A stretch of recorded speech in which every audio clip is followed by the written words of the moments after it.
What I think worked is, 18,500, 19,000 people that flew to Ireland have had an incredible time. I kind of woke up this morning, went back on Twitter to about 5 AM, and I was seeing all these kebab selfies from around Dublin. So that was a pretty good sign.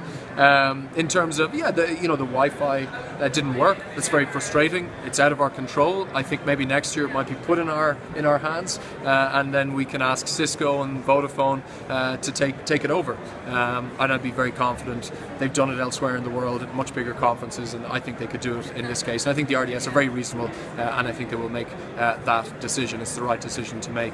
I'm just very excited for 2015 to think that all these people came to Dublin.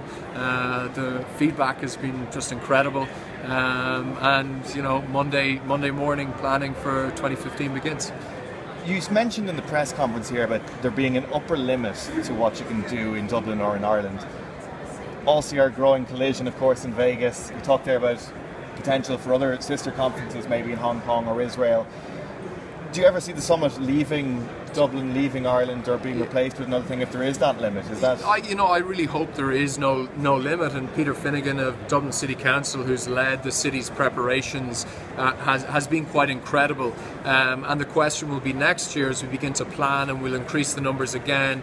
Can Peter and his team put together the right amount of buses to try and get people out of the RDS in the evenings? Can they control traffic around the area? And if we can do that, and if we can find more space in the city to run some of our events, maybe there is no upper limit. Maybe we could bring 100,000 people to Dublin. There isn't the hotel rooms, but there is Airbnb, and so many of my friends have made a fortune this week putting their apartments in their houses and even their couches up, pull out beds up on Airbnb. So I think Airbnb makes it possible to maybe bring 50 or 100,000 people to Dublin, but we'll see. We'll figure it out next year. And I have to thank Dublin City Council for all the work they have done. It's not easy to move this volume of people in and out of this area every single day.